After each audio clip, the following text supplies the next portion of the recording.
Bom, pessoal, vim falar com vocês sobre os desdobramentos da discussão da destruição do programa nuclear iraniano. A gente está assistindo nos últimos dias uma discussão se o programa nuclear iraniano, as instalações foram ou não destruídas. E óbvio que esse tema ele já fazia parte de qualquer discussão de ataque ou de uso da força para destruir o programa nuclear iraniano. Já existia essa preocupação. Vai dar certo? Vai funcionar? Vai ser efetivo? E se não for, o que acontece? Então, essa não é uma novidade, mas eu acho que é importante a gente refletir aqui e vou analisar e trazer alguns pontos importantes dessa discussão. Tem um relatório de inteligência que vazou, veio a público, o Trump ficou incomodado com a CNN, com o New York Times, não foram os únicos que deram a notícia. Todo mundo falou desse relatório, todos os veículos estão falando. É um relatório preliminar e ainda muito pontual, mas preciso trazer esse ponto aqui para vocês para a gente entender quais são as consequências, qual é a realidade, o que muda no jogo, no conflito, o que muda para o futuro, como que isso afeta o desenrolar da geopolítica dessa questão, dessa guerra ou desse ataque de Israel ao Irã e a participação dos Estados Unidos, enfim, tudo que está ligado com isso daqui. Deixa eu fazer uma pausa aqui antes da gente continuar para falar do nosso parceiro, o BTG Pactual. O BTG é o maior banco de investimento da América Latina e, assim, tem uma série de serviços, de produtos, um atendimento de primeira e, recentemente, eu estive viajando e usei muito o cartão internacional do BTG. Você tem várias vantagens, acesso às salas VIPs, você tem serviço de concierge, dependendo do cartão que você tem o IOF diferenciado de 1,1%. O cartão, assim, é muito bom, eu recomendo, usei na minha viagem o tempo todo, deu tudo certo. Eu vou deixar o link aqui na descrição para você acessar, abrir a sua conta, saber mais sobre os cartões, sobre as contas internacionais do BTG e uma série de outras coisas. É um banco completo, tem tudo que você procura, principalmente nessa área de viagens, de cartão internacional, tem muitos serviços muito diferenciados. Eu realmente recomendo. Então, BTG Pactual, dá uma olhada aqui no QR Code e no link aqui na descrição. Vamos continuar o vídeo. Bom, a discussão é se o ataque foi efetivo ou não. E o primeiro ponto aqui, pessoal, não tem como sabermos ainda. É muito recente. Nós não temos nenhum tipo de investigação e nem sei se teremos uma investigação completa, capaz de realmente dizer dentro da instalação de Fordo houve uma destruição total. Alguém vai ter que entrar lá dentro para saber isso. Algum serviço de inteligência vai ter que roubar fotos ou análises ou relatórios de iranianos que entraram lá dentro. Como acabou de acontecer, como foi recente o ataque, não temos essa informação. Então, por esse lado, não dá para a gente cravar. E eu estou trazendo aqui para vocês uma análise realista. E a realidade é que hoje é difícil dizer ou que foi super efetivo ou que foi nada efetivo. Não dá. O que o Trump está dizendo foi totalmente efetivo. E Israel, de certa maneira, também está dizendo isso. Não dá para cravar que essa é a realidade e também não dá para cravar que não aconteceu nada e que só atrasou poucos meses. São muitos elementos envolvidos e a gente vai levar mais tempo para ter certeza do que realmente aconteceu com o programa nuclear iraniano. Uma discussão que foi colocada logo após e antes até do ataque era que os iranianos estariam retirando os equipamentos dessas instalações e colocando em outro lugar seguro. Então, nós temos algumas possibilidades aqui, vamos lá. A primeira delas é então saber se foi destruído ou não. E não dá para ter uma avaliação precisa e completa. A segunda é, e se o Irã retirou todos os seus equipamentos de lá de dentro, junto com o urânio enriquecido, e levou tudo isso para outro lugar, porque demorou, porque os Estados Unidos falou que ia ter 2 semanas para negociar, porque tem foto do satélite que mostra caminhões retirando coisas de dentro da instalação, porque tem indícios que indicam que sim, é isso que aconteceu. O Irã retirou material enriquecido, o urânio enriquecido, e retirou centrífugas para colocar em outro lugar. A terceira opção, a terceira discussão aqui que não pode ser descartada é, não sei se todo mundo sabe, mas essa instalação iraniana de Fordo, ela foi descoberta em 2009. Obama apresentou para o mundo, fez uma coletiva e apresentou para o mundo, olha, o Irã tem uma instalação clandestina que ninguém sabia. E nem a Agência Internacional Atômica sabia dela, e essa instalação foi descoberta e revelada para o mundo naquele momento. E o Irã foi capaz de esconder uma instalação desse tamanho, né? Porque essa é uma das mais sofisticadas, construída debaixo de uma montanha. É para essa que os Estados Unidos ou Israel precisavam das bombas americanas de violação, enfim, de perfuração do solo dos bunkers. Se o Irã conseguiu fazer isso lá atrás, o que nos garante que ele não tenha outras instalações clandestinas escondidas? Vejam, não dá para ter certeza. E eu costumo usar a comparação com Gaza, e vou explicar devido às proporções dessa comparação, que não é uma analogia precisa e completa, né? Gaza, Israel não conseguiu até hoje encontrar todos os túneis. E tá bom, Gaza é pequeno e não conseguiu encontrar todos os túneis. Imagina dentro do Irã. Eu sei que o Irã e Gaza não são a mesma coisa. O Hamas e o regime iraniano não são a mesma coisa no sentido de que o Irã é um país imenso, tem um monte de minorias, é um país muito grande, tem muita gente insatisfeita com o regime. Então você tem mais espaço para infiltrar pessoas, para recrutar dissidentes, recrutar insatisfeitos com o sistema, e com isso, então, você tem uma base de apoio que você pode construir dentro do Irã que vai te dar informação sigilosa, precisa e relevante. Em Gaza, fazer isso com o Hamas é muito mais difícil. A população é muito mais uniforme, é muito mais concentrada, o lugar é pequeno. Por um lado, por ser pequeno, deveria ser mais fácil de encontrar todos os túneis, e Israel não conseguiu fazer isso por completo. Mas, por outro, o fato de ser pequeno faz com que a penetração, né, de inteligência e de acesso e de dissidente e de insatisfeitos seja mais difícil. Já no caso iraniano, é mais difícil de você encontrar uma agulha num palheiro tão grande quanto o tamanho do território do país, mas ao mesmo tempo você tem uma outra questão, que é o regime é muito impopular e o país é muito grande, então tem muita gente que pode estar insatisfeita, disposta a simplesmente vender informação, trair o regime, se infiltrar ou revelar informações importantes.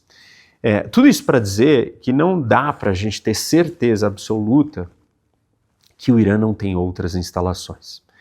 E aí eu sei que um dos argumentos, né, ou parte da discussão vai dizer o seguinte, então por que fazer um ataque se não se sabia isso? E o ataque certamente foi efetivo em alguma medida. Porque não dá para dizer que você assassinar cientistas que estão de longa data trabalhando nisso não afeta o programa. Não dá para dizer que você destruir os desenhos, os planos do programa, né, originais, os arquivos onde tudo isso estava documentado, planejado, construído, não tem um efeito no programa. Não dá para dizer que você destruir parcialmente as instalações onde tudo isso acontecia, que seja parcialmente, não seja totalmente, também não tem um efeito para atrasar o programa. A ideia do uso da força, de uma intervenção ou de um ataque para destruir o programa nuclear nunca foi uma ideia, uma panaceia, né? uma ideia pura que era uma solução perfeita. Normalmente, quando a gente fala desses assuntos tão complexos no mundo, as escolhas são entre a menos pior e a mais pior.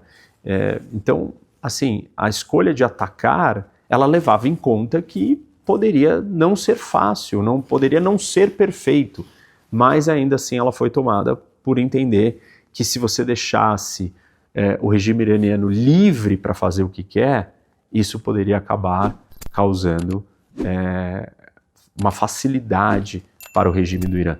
Ao longo desses 20 anos que se discute isso, várias das ações tomadas por Israel e pelos Estados Unidos, elas visaram realmente somente atrasar. Elas sabiam que não seriam ações definitivas capazes de acabar com o programa por completo. Então, o fato de o ataque não ter acabado por completo não inviabiliza a efetividade dele, não está longe dos planos do que já tinha sido pensado. Óbvio que nós temos uma situação diferente, que é algo que mudou a percepção do Irã, mudou a percepção de todo mundo. E se você é o regime iraniano, uma ditadura, que já queria construir a bomba, porque você entendia que a bomba era uma pólice de seguro para a sua sobrevivência, e você foi atacado desse jeito, nessa escala, um ataque tão elaborado que envolveu assassinato, eliminação de líderes, cabeças, cientistas, destruição de várias coisas ligadas ao programa nuclear, fábricas de armas, de mísseis, foguetes, etc., e um ataque que durou tanto tempo e dominou o espaço aéreo do país e um monte de outras coisas, você claramente vai concluir que mais do que nunca você tem que ter uma bomba atômica. Então, o resultado já é esperado. O Irã já iria concluir isso. O regime iraniano já iria concluir isso. E o ataque, você teve que calcular assim, o que eu ganho com esse ataque versus o que vai produzir de problema. Um possível problema, a plena e total convicção do regime iraniano de ter a bomba. Tá bom, Israel, para ter feito o ataque, já achava e já aceitava que o regime iraniano queria ter a bomba. Então, nesse ponto não mudou a opinião ou não afetou o cálculo israelense para fazer o ataque. O outro aspecto é que essa destruição parcial, que seja parcial, ela vai complicar a vida do Irã. O Irã gastou muito dinheiro ao longo de muito tempo e ele vai ter que gastar muito mais dinheiro para refazer o que foi destruído. E sem o que ele tem, talvez ele não consiga avançar tão rápido. Sem o que ele já tinha, né, e agora foi destruído, ele não vai avançar tão rápido, então ele vai precisar reconstruir muita coisa, isso vai levar tempo. E nesse meio tempo outras coisas podem acontecer, e esse é o cálculo que Israel fez. Eu não entendo que esses relatórios, eles são conclusivos, né? Esse relatório de inteligência da defesa, da inteligência da defesa americana, e é um relatório preliminar que diz que talvez atrasou o programa nuclear iraniano apenas em meses. E esse relatório está causando muita controvérsia. Não adiantou nada, então. Eu não entendo que esses relatórios eles são conclusivos, e mesmo sobre a discussão se o Irã tinha ou não, estava ou não construindo a bomba, existiam relatórios que contradiziam. E esses relatórios eles não são produzidos como uma forma final de encerrar o debate. Eu tenho a verdade, então está aqui esse relatório, ele prova tudo. Essa é a evidência máxima. Eles são relatórios que têm uma intenção de provocar um debate, uma discussão. Olha, eu estou analisando por esse ângulo e o argumento pode ser esse. Para que se produzam outros relatórios em cima daquele, para confrontar, contra-argumentar ou trazer evidências que desprovem aquele elemento trazido pelo relatório. Então, nós vamos ver múltiplos relatórios, cada um dizendo uma coisa. O que é inegável aqui é que muita coisa foi destruída, muita coisa foi afetada.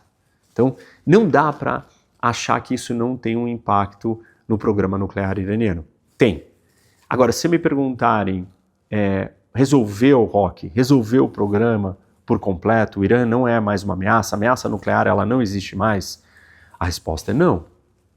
Certamente o regime iraniano continua no poder, decidido, não só decidido mais do que nunca, mas entendendo a necessidade de ter uma aceleração em busca da bomba. Isso também certamente é um fato, com pouquíssimo espaço para negociação. Por mais que o Trump fale que estou chamando o Irã para negociar, mais do que nunca o Irã não vai aceitar não enriquecer mais nada. Então, o regime continua no poder, o regime tem uma necessidade de acelerar a construção da sua bomba e o regime não tem espaço nenhum para negociar mais. Inclusive o parlamento iraniano está discutindo não permitir mais as inspeções da ONU, da agência da ONU que cuida disso, ou talvez o Irã até sair do tratado. Se sair do tratado também é um indício claro, tratado de não proliferação nuclear, é um indício claro que o Irã está determinado a construir a bomba e Israel vai continuar monitorando e talvez vai partir para uma segunda, terceira, quarta rodada de ataques. Então, o problema não foi resolvido. A ameaça iraniana não foi erradicada por completo. Ela foi amenizada, ela foi atrasada, ela foi comprometida em alguma medida. Dizer que ela foi eliminada por completo é prematuro. A gente precisa de muito mais evidências para isso. E realmente a gente tem algumas evidências que sustentam ou dão mais força para a ideia de que o problema vai existir. Então, o Oriente Médio não está pacificado. O Irã não está resolvido. E esse problema ele vai voltar. Em que velocidade, em que tempo, a gente ainda não sabe. Vai depender dessas análises do que aconteceu ali. Mas o Irã também tem um outro problema para lidar hoje nesse momento, que não é só se preocupar em acelerar para a construção da sua bomba, mas é a sua sobrevivência do regime. O regime não foi derrubado, mas ele foi abalado. E ele foi abalado porque figuras muito importantes foram eliminadas. E o nível de penetração do Mossad, do serviço secreto israelense, é muito substancial. E isso está provocando uma caça às bruxas dentro do Irã, uma paranoia gigantesca. O regime sente que ele foi penetrado internamente e que ele está vulnerável, que ele não sabe onde o inimigo está escondido. E o Irã começou num processo de perseguição interno a todos aqueles que podem ter ajudado Israel, todos aqueles dissidentes, todos aqueles revoltos com o regime, todos aqueles apoiadores de Israel internos, sejam iranianos, sejam afegãos, sejam azeres, sejam as várias etnias que existem dentro do Irã. Então, o Irã vai se focar um pouco para dentro para organizar a casa.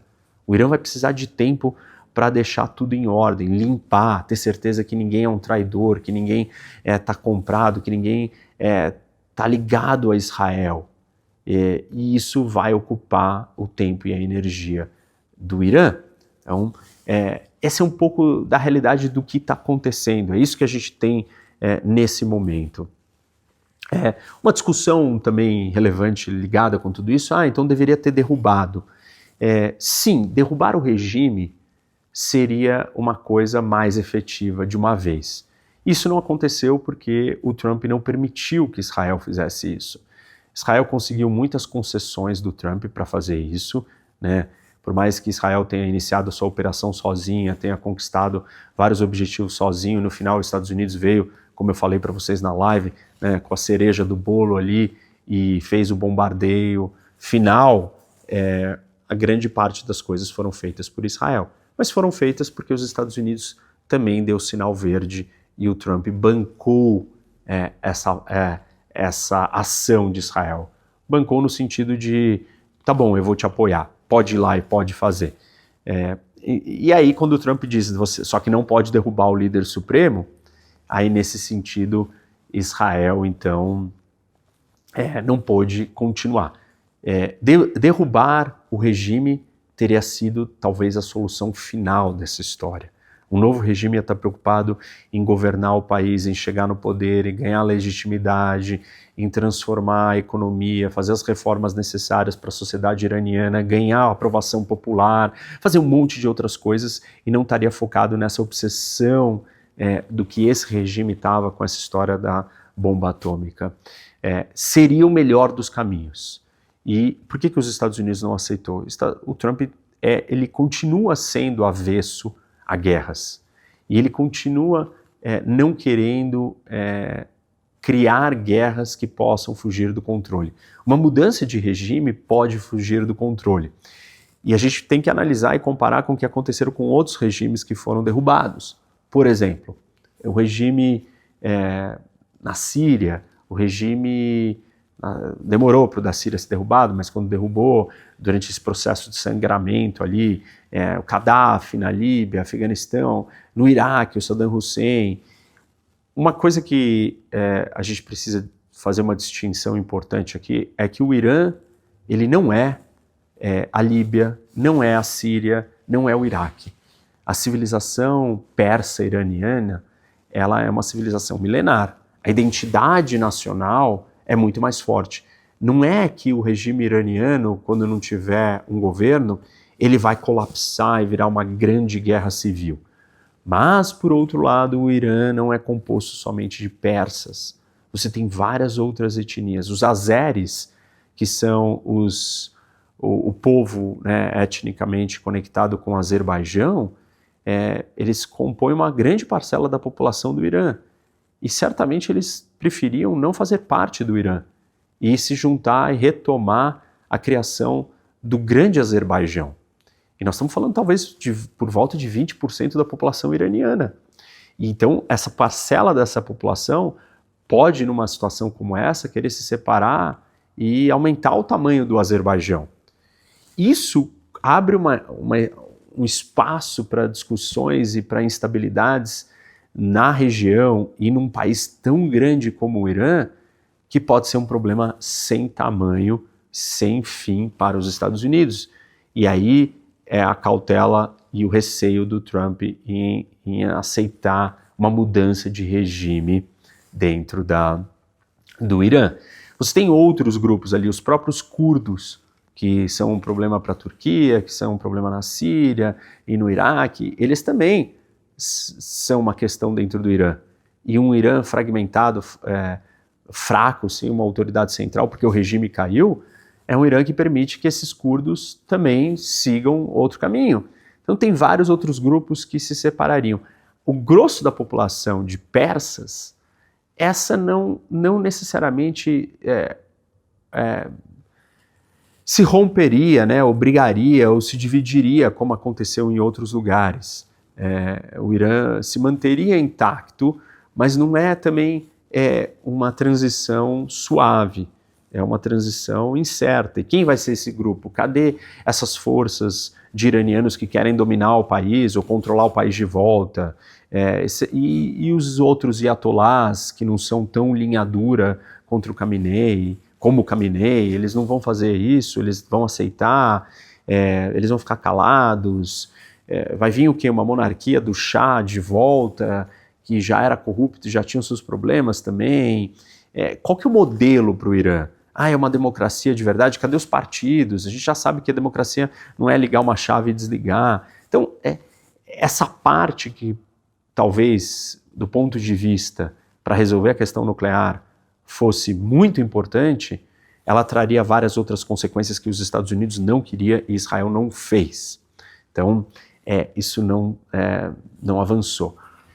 Para finalizar, eu acho que uma outra análise importante aqui é citar o papel da Rússia e da China, né? Ficou claro que nenhum dos dois, apesar do Irã fazer parte do eixo das ditaduras, nem a Rússia e nem a China estavam dispostas a ir mais longe pelo Irã. Isso reforça o que eu disse e comentei com vocês na live que eu fiz há poucos dias.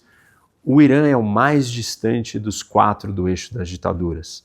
Uma etnia diferente, uma religião, um aspecto, um caráter fundamentalista diferente. e o Putin não quis ir além. Tá bom, ele compra os drones, né? Eles têm alguma relação. É importante a gente entender quando se fala uma coisa, não é 8 ou 80. Existem nuances. Não é que o Putin vai abandonar por completo e o Irã é irrelevante para ele. Ele fez uma defesa pública, ele fez uma defesa diplomática, mas ele não estava disposto a entregar muitas das coisas que o Irã sempre quis. A bateria antiaérea S-400, os caças mais modernos, ir lá e salvar o Irã no meio dessa situação.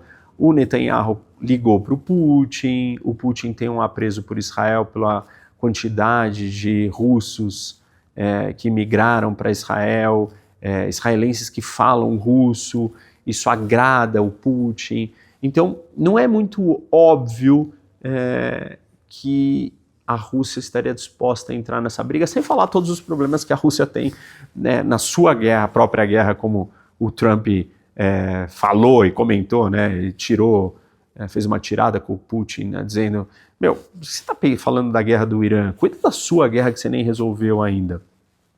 E a China está mais preocupada com o petróleo, com a energia, e certamente seria melhor para a China ter o regime iraniano ali no poder, mas também não estava disposta a entrar em guerra contra os Estados Unidos, como eu comentei com vocês. Então, basicamente, a discussão é essa. O resumo dessa história é o seguinte, gente. O problema não foi embora, mas o ataque não foi inútil também. Eu sei que as pessoas, às vezes, elas querem respostas simples. Deu certo ou não deu certo? O ataque deu parcialmente certo. Foi totalmente perfeito? Não, não foi. Era para ser totalmente perfeito? Poderia se derrubasse o regime, mas aí envolvia outros problemas. Então, e esse relatório que diz que só atrasou meses? Eu não acho que atrasou só meses. Acho que atrasou mais, porque envolve muitas outras coisas. Mas tem coisas que nós não sabemos. Nós não sabemos se o Irã tem uma instalação clandestina. Nós não sabemos se ele conseguiu recuperar, retirar tudo dali de dentro e guardou tudo em outro lugar. Nós não sabemos qual é o nível de segurança e estabilidade interno do regime e quanta energia eles vão ter que gastar para lidar com isso, ao invés de estar construindo ou acelerando ou correndo atrás da bomba ainda mais. Ou seja, o problema e a crise do conflito regional entre Israel e o Irã não se encerrou. Esse capítulo não foi fechado, ele é um capítulo em aberto que nós temos que acompanhar as cenas, informações, análises, relatórios de inteligência nos próximos momentos e os movimentos do Irã para entender o que vai acontecer. Nós vamos ter uma nova rodada de confrontos entre Israel e o Irã ou não? Nós vamos nós vamos ver esse conflito quieto por um tempo e o problema vai voltar quando o Irã arrumar a sua casa, botar a casa em ordem? Não sabemos, mas vim aqui esclarecer esses pontos para vocês. A gente vai continuar acompanhando.